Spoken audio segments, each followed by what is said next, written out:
Hello there. Come in. Oh, come in. Have a seat. Are you a customer today?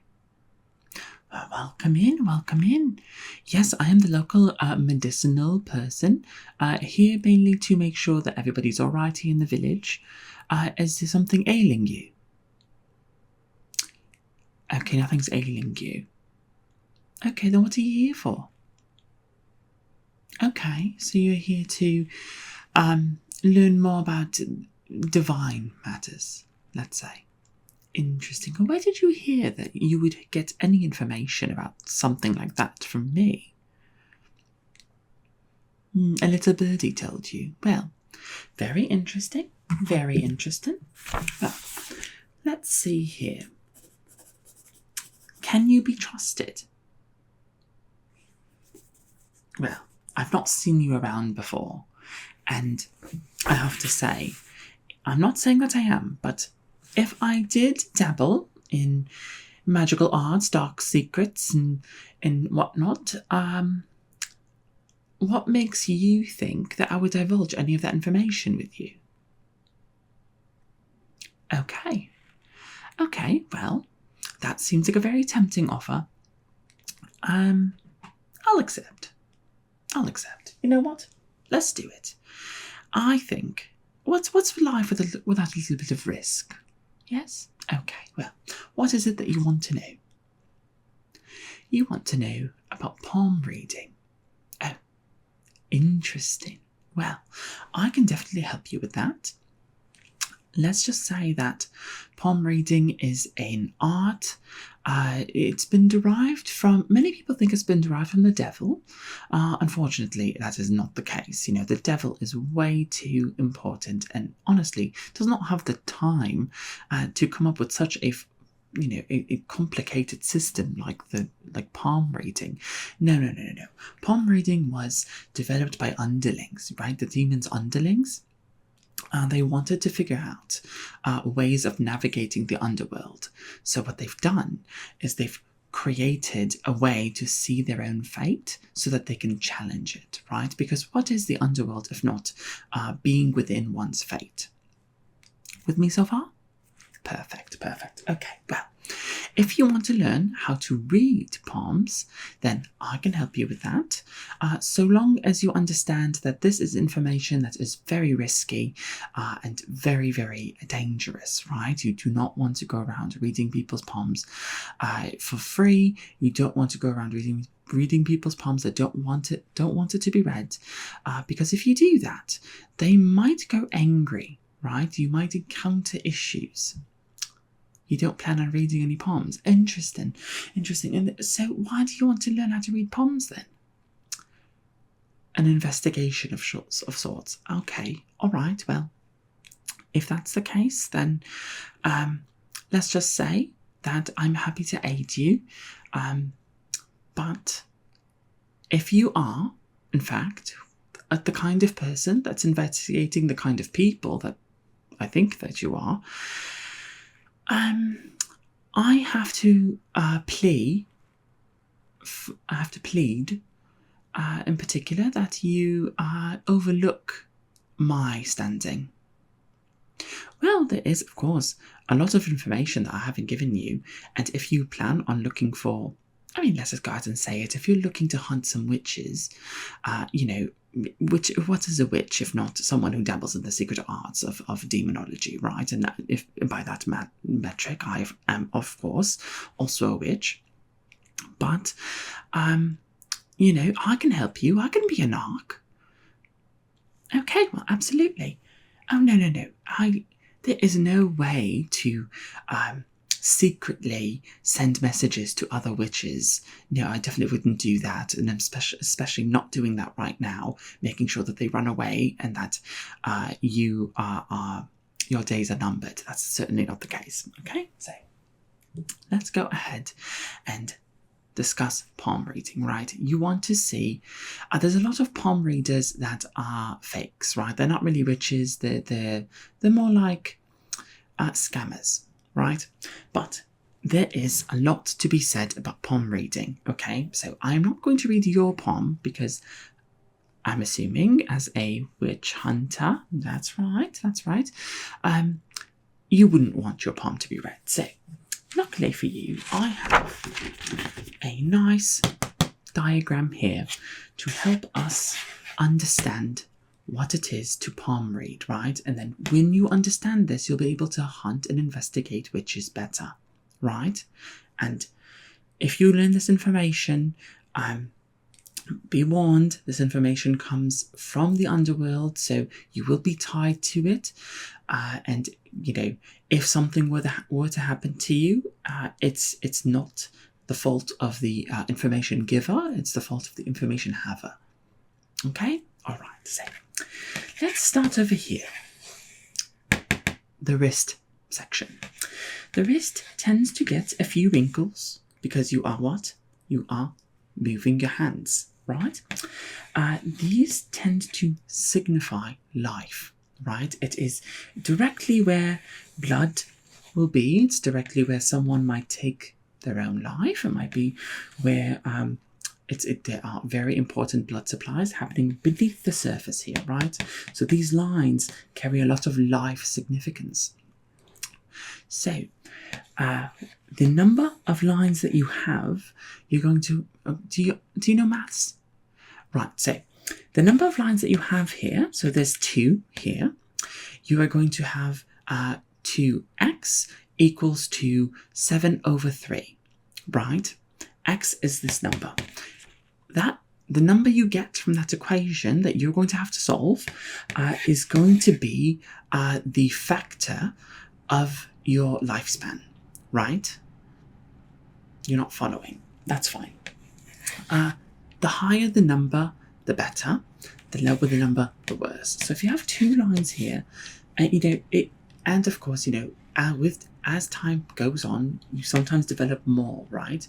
And that's because your fate is ever changing, and so the wrinkles are ever changing to represent your fate. Understood? Understood. So that is your wrist. Okay, and I would be very careful about looking at your own wrists now. Your palms now are off limits. Do not look at them anymore. No, do not do that. Put your hands down. You are not allowed to look at your hands anymore. If you read, no one who knows how to palm read should read their own palms. Because if you do that, you are creating an Ouroboros of fate. Right? You are reading your own fate, determining your own fate, and following your own fate all at the same time. It's a paradox that cannot happen, and you will simply, I'll be honest, you might implode, you might cease to exist, or you might die a very, very painful death, forgotten by all of your loved ones. It's simply not worth it. But sometimes when fate isn't looking, you can take a sneak peek. They won't notice if you just take a very sneak peek. But the big stuff like life, you do not want to look at. Okay, you do not want. No. Okay. So next, let's move on from the wrists and let's go to the wrinkles here. It's going to be a bit hard to see, but I will make it easier for you to see. So you tend to have wrinkles right here, right? These wrinkles tend to signify dependence. Yes, how much of a guardian figure you shall be in the future. So not everybody is graced with children, not everybody wants children, and not everybody has the visage to do the proper steps to acquire children, right? So this does account for any and all dependents. That could be animals, that could be, people, it could be older or younger. Remember, if you meet or if there is someone who is growing old, who is in your care, that is a dependent, and that is one of these wrinkles, right? So these tend to, very directly, these tend to be the amount of dependence that you have. So this is 3. So you would have, of course, 3 dependents over the course of your life. Now, say you have 3 children, right? And then you have to take care of your parents. And it all happens all at once, right? So you have 5 dependents, but you only have 3 wrinkles. How can that be, right? Well, what this tells you is that you might be neglecting either your parents, either some of your children. This counts for personal responsibility, right? So if you are responsible and you are, able to satisfy them, as a parental or a, healthy figure, then they count.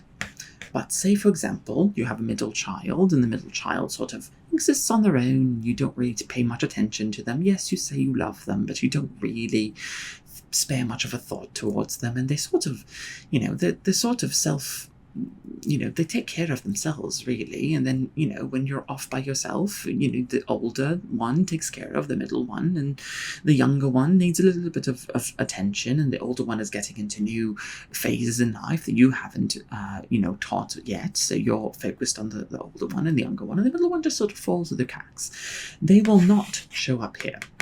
So you can also think of this as a way to determine whether you're failing as a guardian. Okay, and remember, fate doesn't want you to know this information, so try not to look at it. But if you do take a wee gander at your number of wrinkles and they don't match, and you find out you are in fact a bum to one of your children, it is not too late, right? Try to go out of your way to reach out to them, right? I do provide, and I do have some voodoo dolls if you'd like to buy some for your children. The children love it, really, and it's a fast track to getting them to love you again, right? So anyway, that is the wrinkles here on the left side of the hand. Next, we're going to talk about this fork here, right? This fork over here is very interesting because it determines your appetite. Now, you might think, okay, well, your appetite is kind of determined by itself. You have an appetite and you like what you like and you don't like what you don't like, right? But this here determines what you will like in the future, right? And it determines the kinds of things that you might struggle with. Allergies. Do you know what an allergy is? Oh, you don't know what an allergy is. Well, I forgot. I simply forgot. The underworld is just simply way more advanced than, Earth, right? So what I will say is these will also determine the types of foods to avoid, right? So, for example, here you have a fork, but it is merely a simple fork. It simply has 2 lines, right? That means that you have a very simplistic palate, right? Simple 2 only. So you go for very bland foods. You go for very, salt and pepper are your friend, but that is as much as you can go. And pepper, in fact, is spicy, and that is totally fine. That's totally fine. But you should particularly avoid anything with a little bit of heat, and anything that is seafood should also not be here, because cows, beef, that is okay with 2 lines. Chickens, you need 3 lines, so you should avoid chickens. Only 4-lined people can have any form of seafood, and that's because seafood is very wriggly, so you'd need 4 lines to be able to capture it, right? And that's how it signifies itself. This is one of the ones that you could possibly take a sneak peek at. Fate does not really care too much about it, but if you do take a sneak peek at it, it could somehow shift, and you could train yourself to be okay with eating certain things. That goes against you, but I simply wouldn't recommend it. So, any questions so far? Good. Don't look at your hands. No, look over here. Okay? Alright, so next let us discuss the triangle, right? this sort of semi-triangle that exists within the hand and within the palm. So this will determine your security, right? How often are you in peril, in danger from the people around you, and especially how secure you feel both within your body and without your body. So if you have a full triangle, it's connected on all sides, then you feel very secure. You are secure in your body, you are secure in life, you probably are born rich, you have many goals, you basically won the lottery of life. But if you have breaks, like here, or simply here, that tends to mean that you have insecurities, right? And most people tend to have an insecurity. Not many people have full triangles, and that's okay. But if you have the left side here, you have no lines, that means that you are insecure in love. If you have this breakage here, you're insecure financially. And if you have any breakage here, then you are insecure mentally, right? So insecure in love basically means that you don't feel like you're good enough for people. You might, struggle to fulfill your role within a relationship, whatever that relationship may be, friendship or more. It does not have to be romantic.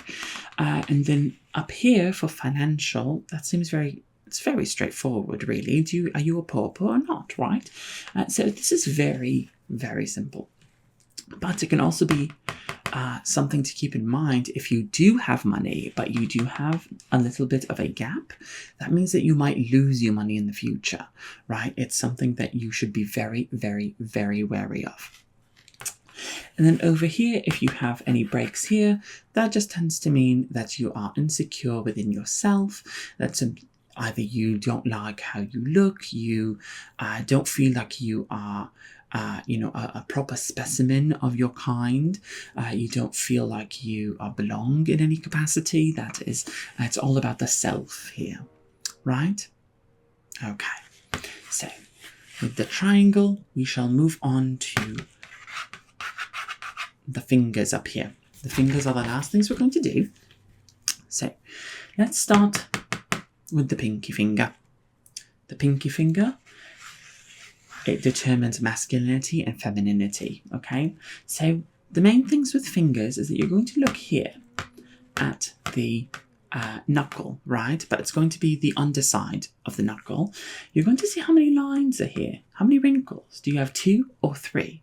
It tends to be 2 or 3. If you have more, then oh dearie, you might be in trouble. If you have less, then you might be a bit simple, right? But 2 or 3 tends to be the norm. So if you have 2, then you're very masculine. In the pinky finger in particular, you're very masculine. And that doesn't necessarily mean that you look masculine or that you present masculine. It's that internally you absorb a lot of masculine ideas, right?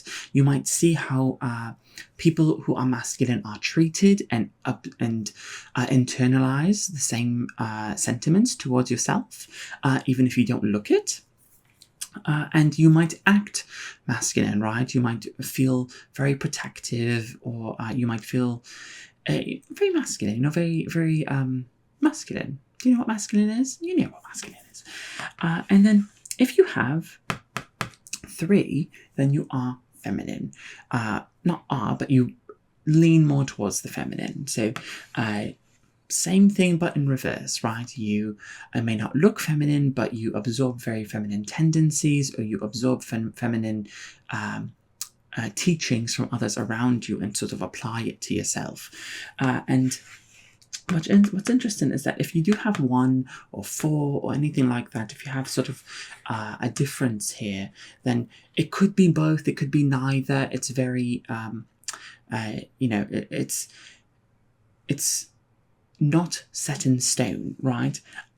2 represents a tendency towards masculinity, 3 represents a tendency towards femininity, 4 tends to mean that you have a tendency towards femininity and masculinity, whereas one tends to be, you are, you're simple, but it's neither, right? You don't really, you're so simple, you're not really thinking about it much. And then if you go to this finger here, the ring finger, what we would then discuss is that the ring finger relates to, what would you expect? Marriage, of course.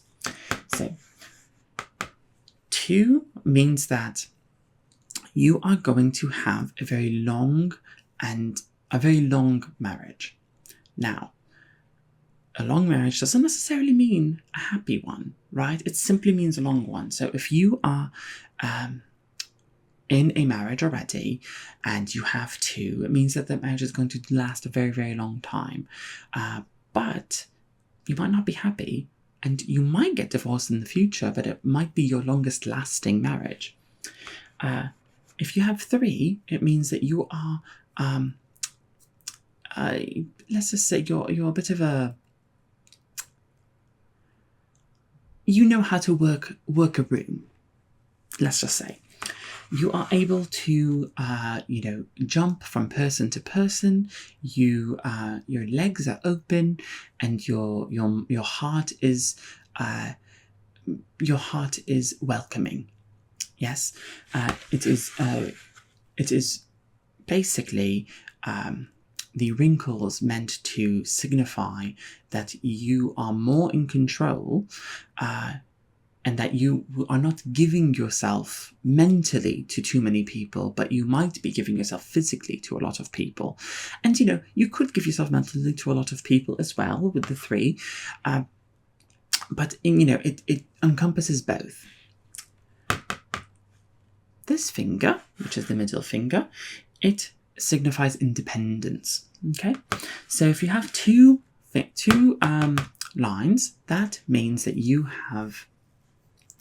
are very independent, right? You might have a person that you lean on, 1 or 2, but overall you feel very independent, and that you feel very closed in on and claustrophobic if you, are surrounded by a lot of people that like you. You don't really like to be liked when you have 2. If you have 3, on the other hand, then you are a yapper. You simply talk to everybody that you know, and you try to be friends with everybody. And if somebody does not like you, then you find it as a personal affront to yourself. So that is what that means. And then this last one over here, the index finger, that simply indicates how you view other people.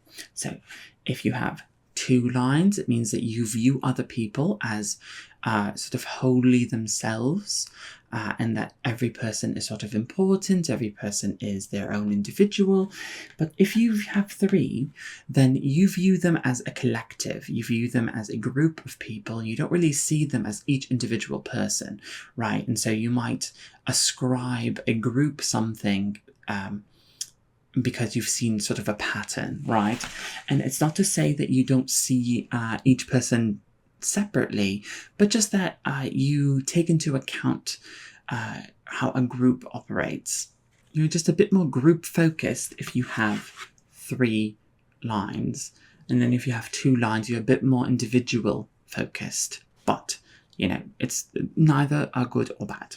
Okay? So that is what we have here with the palm reading. Do you have any questions with this? No. Okay, wonderful, wonderful. So with that information, you should be able to connect with the underworld, and you might hear some rumblings, you might hear some screams at night, but really it will lead you to other witches. In particular, if you're looking for other witches, that information should be helpful to determine those who are simply scammers and those who are actually real witches. Okay, yes. And do you know what town you're going to be into? Yes, I assume because you're investigating, you're not looking for a witch necessarily here, but a particular witch. Okay, well, if you're going to over by that way, okay, well, I would prefer if you got in touch with this person right there. Yes. So if you got in touch with them, they should help you out. If they have a knife or anything, any weapon of any kind, do not fret. Do not fret. They are not going to hurt you. They simply want to take a look at you. Okay. And you are well within your right to refuse, but I simply would find it very comfortable if you were to go with them. They will most certainly help you with your search, okay? Okay, well, with that information done, we are good to go. Okay, well, no need for payment. No. Like I said, I am happy to be a narc so long as I get to live, and you get to let me live, okay? Okay, well, with that, I shall bid you adieu. All right then.